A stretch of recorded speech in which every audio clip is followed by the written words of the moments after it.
Салам достор, байланышта Санчо Бек каналы. Көпчүлүгүбүз билгендей, 2-дүйнөлүк согуш учурунда Америка Японияга 2 атомдук жарылуучу затты таштап, 100 миңдеген адамды бир заматта кырып салган. Бирок ошол атомдук бомбаны ким иштеп чыккан дээрлик бардыгыбыз эле билбейбиз. Анда эмесе бүгүн 2023-жылдын жыйынтыгы менен Оскар сыйлыгын алган Оппенгеймер тасмасын чогуу көрөлү. Көрүүгө камданып калсаңыздар баштап жиберели.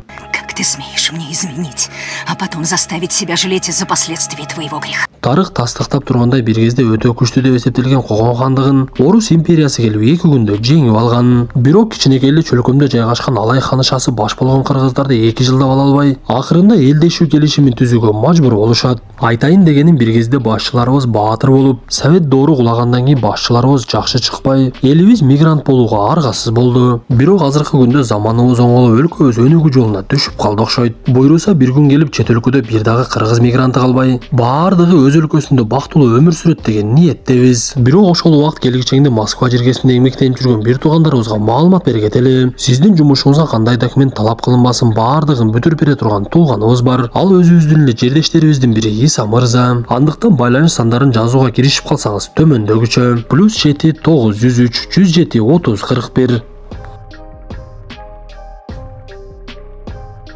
Баш каарманыбыз Роберт Оппенгеймер жарылуучу затты ойлонуп, бир кезде эсине келип, андан сурак алып жаткан адамдарга жооп бере баштайт. Көрсө Оппенгеймер өлкөнүн тынчтыгын караган адамдардын алдына чыгып, өзүнүн кылган иштери тууралуу жооп берип жатыптыр. Ал 1926-жылы Европага келип, Кембридж окуу жайында физика тармагын окуп жаткан. Аны физик мугалимдеринин бири Патрик Блейкет менен бир аз тил келишпегендиктен, мугалиминин столунда турган алмага ууну куюп салат. Бирок түнү менен туура эмес иш кылып койгондугун ойлонуп, эртең менен чуркап келип эле жанагы алманын дагы деле турганын көрүп, ал жердеги экинчи физик Нильс Бор жанагы алманы жейин деп атканда каарманыбыз алып эле бул чирип калыптыр деп ыргытып жиберди. Бул Нильс Бор Нобель сыйлыгынын ээси болчу. Ал каарманыбызды карап: "Сиздин акыл эсиңиз тунук, мыкты окуучу экенсиз. Мага буга чейин берген суроолоруңуздан эле байкадым. Ошондуктан сиз бул жерде окубай эле Германияга барып Гётинг окуу жайына окусаңыз болмок. Ал жакта физиканы мындан дагы күчтүүрөөк үйрөнөсүз" деп каарманыбызга кеңешин берет. Биз мындан соң Льюис Штраусту көрөбүз. Ал жакында өлкөнүн бир министрлигине ишке кирип жаткандыктан, аны ишке кабыл алуучулар сурамжылоодон өткөрүп жатышкан. Алар биринчи эле Штраустан "Сиздин Оппенгеймер менен кандай тааныштыгыңыз бар эле" десе, Штраус дагы Оппенгеймер менен кандай байланышы бар экендиги жөнүндө айтып бере баштайт. Ал 2-дүйнөлүк согуштан кийин Пристендеги физикалык чоң окуу жайлардын бирине Оппенгеймерди башчылыкка чакырган экен. Бирок Роберт дароо эле макул болбой, "Мен ойлонуп көрүп сизге бир жообун беремин" деп кетиптир. Биз мындан соң Оппенгеймердин кайрадан суракта олтурганын көрүп, өзүнүн өмүр баяны жөнүндө айтуусун уланта баштайт. Ал Европада окуусун улантып, Германияга дагы барып, ал жактан Гейзенберг деген өтө бир күчтүү физик менен таанышат. Анда Гейзенберг каарманыбызга "Сиздин молекулалар жөнүндө докладыңыз өтө мыкты болуптур. Бул жакта калсаңыз жакшы болмок" десе, Роберт болбой Америкага кете турган болот. Ал Америкага келип, Калифорниядагы чоң окуу жайлардын биринде физик мугалими болуп иштей баштайт. Ал жерден Эрнест Лоуренс деген физиктердин бири менен таанышып, "Мен квантовый механика жөнүндө окуучуларга үйрөтөйүн деп жатам" десе, Америкада бул илимди эч ким деле жактабай, окуучулардын деле ал нерсеге көп кызыгуусу жок экендигин айтып берет. Ошентип Роберт берген илимди бир гана окуучу окуп, бирок анын сабак берүү тартиби өтө мыкты болгондуктан окуучулар биринин артынан бири келип көбөйө баштайт. Биз мындан соң каарманыбыздын бир тууган иниси Фрэнк, жакшы көргөн кызы Джеки менен америкалыктар жаман көргөн коммунисттер партиясында экендигин түшүнөбүз. Алар Робертти дагы ал жакка тартып жатышкан. Бирок Роберт партияга кошулам же кошулбайм деген так жообун бере элек болчу. Ал ошондой коммунисттердин чогулуштарынын биринен Джин Тетак деген кыз менен таанышып, экөөнүн ортосунда жылуу сөздөр пайда болуп, өтө эле жакындашып, төшөк маселесине дагы өтүп кетишет. Ошентип арадан күндөр өтүп, 1938-жылы гезиттерде германиялык окумуштуулар атом бөлүкчөлөрүн изилдеп баштагандыгы тууралуу чыга баштайт. Бирок буга чейин окумуштуулар атомдун бөлүкчөлөрү жок деген тыянакка келишкен болчу. Ошондуктан бул кабарды көргөн Роберт баш болгон окумуштуулар аябай таң калып,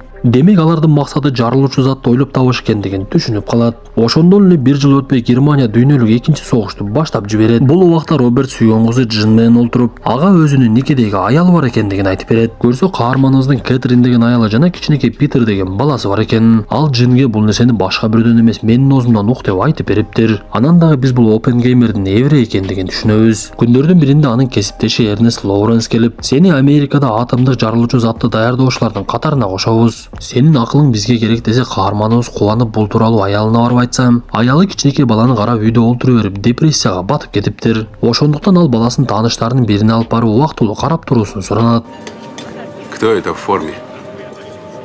У тебя хотел спросить. Бул убакта 1942 жыл болуп калган. Каарманыбыздын бөлмөсүнө полковник Лесли Кроуз келип, "Сиз Американын квантовый механика илиминин эң күчтүүсү экенсиз. Мен сизге жөндөн-жөн келгеним жок. Азыр билгениңиздей дүйнөлүк экинчи согуш болуп жатат. Германия болсо атомдук жарылуучу затты иштеп чыгайын деп калды. Ошондуктан бул нерсеге биз дагы киришип алардан мурда атомдук жарылуучу затты ойлоп табышыбыз керек. Бул үчүн мага сиз керексиз. Мен 1200 тонна уран таап койдум. Уранды байыта тургандагы жолун издеп таптык. Эми атомдук жарылуучу затты куруу маселеси калды десе каарманыбыз дароо макулдугун берип, бирок бул иш-чараны жасай турган жерди мен тандаймын деп айтат. Көрсө ал өзү туулуп өскөн жерден алыс эмес Лос Аламос деген жерди аябай жакшы көрчү экен. Ошондуктан ал жерге эч ким билбей тургандай кылып шаарча куруп, өлкөнүн булуң бурчундагы мыкты физик окумуштууларды таап келишип, эч ким билбеген акыбалда атомдук жарылуучу затты кура башташат. Көрсө Германияда буга чейин каарманыбыз ал жакта окуп жүрүп таанышкан физикалык окумуштуу Гейзенберг дагы ушул атомдук жарылуучу заттын үстүнөн иштеп жатыптыр. Гейзенберг атом илимин өтө күчтүү билгендиктен, бул америкалыктар үчүн Германиядан мурда жарылуучу затты ойлоп табыш дээрлик мүмкүн эмес болчу. Бирок кандай болбосун Оппенгеймер ал ишке башчылык кылып киришип калат.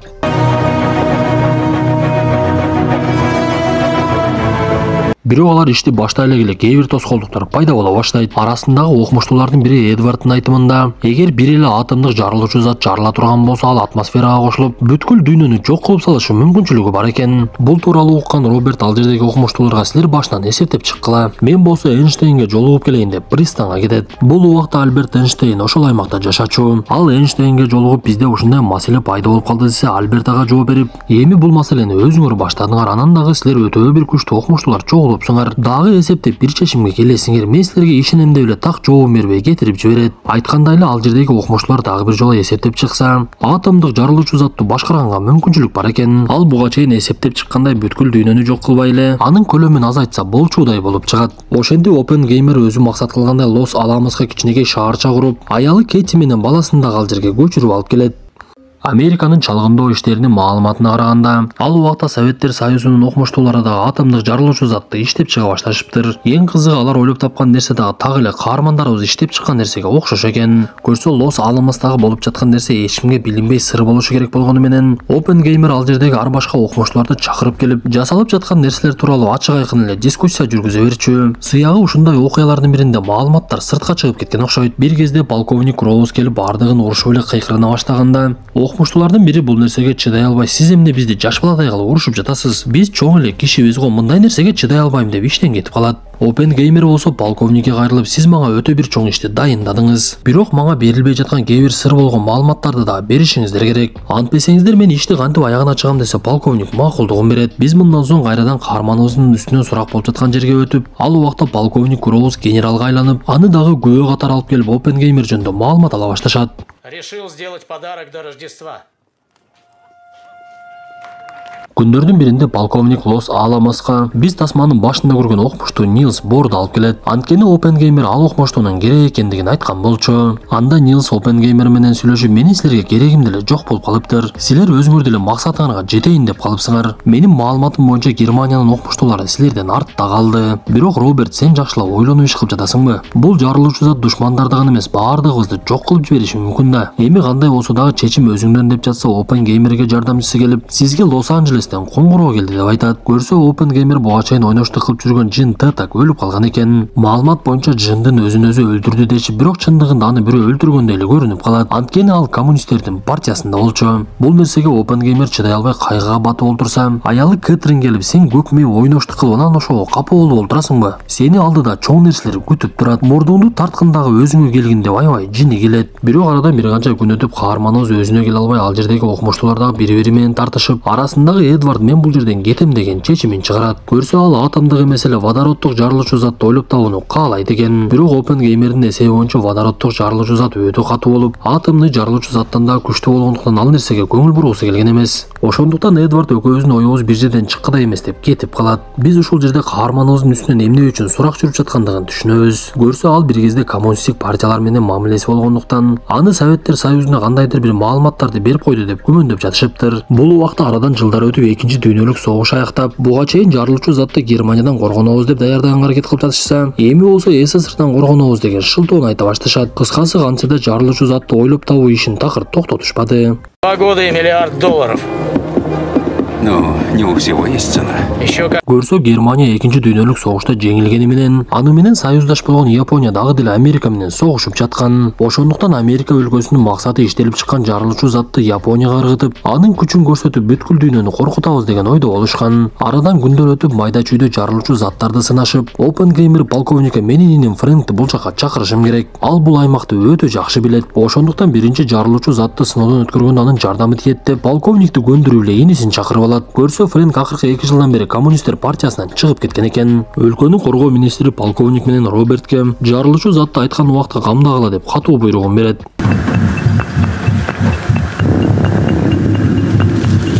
Ошентип жарылуучу заттын биринчи үлгүсү пайда болуп, аны тажрыйба өткөрө турган жерге орнотушуп, бардыгы даярданып тажрыйба өткөрө турган түндү күтүп калышат. Бирок ошол түнү жамгыр жаап, шамал катуу жүрүп, жамгыр токтосо баштайбыз деп эртең мененки саат 5:30 күтүп калышты. Если она не взорвется, нам обоим конец.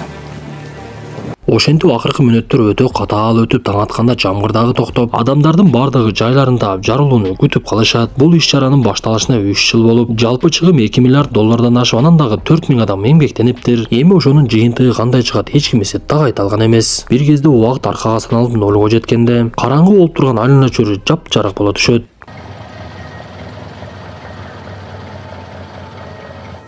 Мындай дээрлик 3000 метр бийиктикке чыккан өрттү көрбөгөн каармандарыбыз аябай таң калып, көздөрүн албай карап туруп калса, арадан бир канча убакыт өткөндөн кийин гана жардыруудан чыккан шамал аларга жетип келет.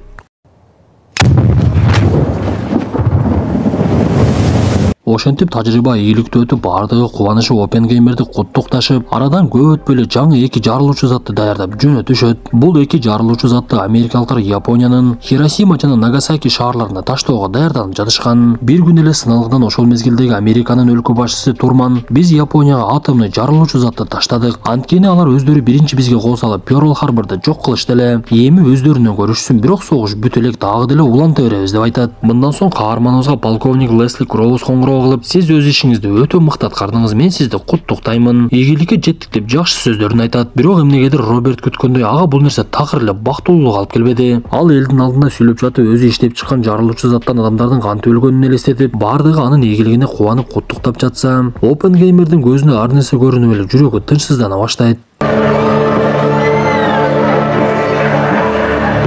Бирок кандай болбосун, өлкө башчысы Турман анын ишин баалап өзүнө чакырып, Оппенгеймер Американын президенти менен жолугат. Өлкө башчысы каарманыбызды мактап: "Сиз согуштун токтошуна өтө бир чоң өлкө түздүңүз. Кандай деп ойлойсуз? Эми СССРдин дагы ошондой куралы пайда болушу мүмкүнбү? Эгер мүмкүн болсо, биз Лос-Аламостагы ишти жандандырып, мындан дагы күчтүүрөөк болушубуз керек. Сиздин оюңуз кандай?" десе, Оппенгеймер өлкө башчысын карап: "Атомдук жарылуучу заттан өлгөндөрдүн бардыгын мен өлтүргөндөй сезип жатамын. Мага бул нерсе жакпай жатат" десе, өлкө башчысы аны аябай олуттуу карап, алар жарылуучу затты ким тапкандыгына башын деле оорутушпайт. Таштаганга уруксат берген адамды жаман көрүшөт. Ошондуктан бул жерде бардыгына мен күнөөлүмүн. Эми бара берсеңиз болот деп эле каарманыбыз чыгып бара жатса, бул ыйлакты мага мындан кийин алып келбегиле деп коет. Не пускайте сюда больше этого нытика. Кантсе да Оппенгеймердин аты далайга кетип, ал өлкөдөгү атомный жарылуучу заттын атасы деп аталып, бирок Лос-Аламоста аны менен иштеген окумуштуулардын бири Советтер Союзунун шпиону экени аныкталып калат. Ошодон кийин ФБРдин тыңчылары каарманыбыздын артынан да аңдый башташып, бир кезде коммунисттер менен байланышы бар болгондуктан Оппенгеймерди дагы шпион окшойт деп текшере башташат. Анткени ал эл алдына чыгып кээ бир учурда сүйлөгөн кезде Советтер Союзу менен душмандашпай эле элдешкен жакшы. Эгер эки өлкө тең атомдук жарылуучу заттарды колдоно турган болсо, экөө тең жоголуп кетиштиги толук ыктымал деп айтат. Анан да анын жакындары куугунтукка учурап, мурдагы иштеринен айрылып, катардагы эле кара жумушчу болуп калышат. Күндөрдүн биринде Оппенгеймер Лос-Аламостан кетүүнү чечип, элди чогултуп коштошуу аземин өткөрүп жатышкан. Ушул убакта кадр башка жакка бурулуп, биз Льюис Штраусту көрөбүз. Көрсө тасманын кээ бир бөлүктөрүндө көргөндө каарманыбызды суракка алып жаткандыгынын себеби Оппенгеймер сөздөрүнүн биринде Льюис Штраусту шылдыңдагандай кылып койгондугу үчүн, андан өч алуу максатында каарманыбызды өлкөнүн душманы кылып чыгарып, Советтер Союзу менен байланышы бар деп күнөө коюп, өлкөнүн коопсуздугун караган адамдардын алдына териштирүүгө чакырыптыр. Биз ушул жерде каарманыбыздын аялы өтө акылдуу жана сабырдуу экенин түшүнөбүз. Анткени ал бул окуя башталганда эле күнөөлүү Штраус экенин түшүнүп, бирок башкалар эмне себептен каарманыбыздын ишин териштирип жаткандыгын билбей жатышкан. Ты лишишься своей репутации, мы лишимся дома. Роберт, надо бороться. Ошентип бул териштирүү өтө бир олуттуу атмосферада өтүп, ал жерде каарманыбызды сурак алгандардын баардыгын Льюис Штраус жалдап коюптур. Алар Оппенгеймердин жактоочусуна эч кандай маалымат беришпей, анын сөзүн бузуп эле каарманыбызды бир кезде шпионго да чыгарып салышат. Он, по сути, являлся их действующим шпионом. Третье. Биз тасманын башында Льюис Штраустун өлкөнүн министрлигине ишке орношуп жаткандыгын көргөнбүз. Анда анын бул ишке татыктуубу же татыктуу эмес экендигин аныктап, ар кайсы адамдарды чакырып көргөзмө алып жатышкан. Эң акыркы болуп ал жерге Хилл деген окумуштуу келмек. Бул адам Оппенгеймердин тааныш окумуштууларынын биринин жардамчысы болчу. Ал бир кезде Японияга атомдук жарылуучу затты таштаганга каршы чыгып, Оппенгеймерге бул тууралуу айтса каарманыбыз көнбөй койгон. Ошондуктан Штраус бул Хиллдагы биз тарапта болуп мени мактаса керек деп ойлоп жатса, ал келип эле Штраус жөнүндө бардык чындыкты айта баштайт. Вы сейчас намекаете на враждебность. Биз кайрадан Оппенгеймердин ишин териштирип жаткандар жака өтүп, бул эки окуя эки башка маалда болуп жаткандыгын түшүнөбүз. Ал жерге аялы Кейти дагы келип бардык чындыкты айтса, угуп жаткандар алардын сөзүнө такыр маани бербей, аягында чечим чыгарышы Оппенгеймерди көптөгөн иштерден чектеп коюшат. Штраустун болсо бет ачылгандайын ал жерде кабарчылар топтолуп, аны буга чейин министр кылабыз деп жаткан жерден баш тартышат. Баш тарткандардын биринин аты Джон Кеннеди экенин билебиз. Бирок тасманын аягында бул окуялардан кийин Оппенгеймер каарып калган кезде ага мамлекет тарабынан сыйлык ыйгарылат.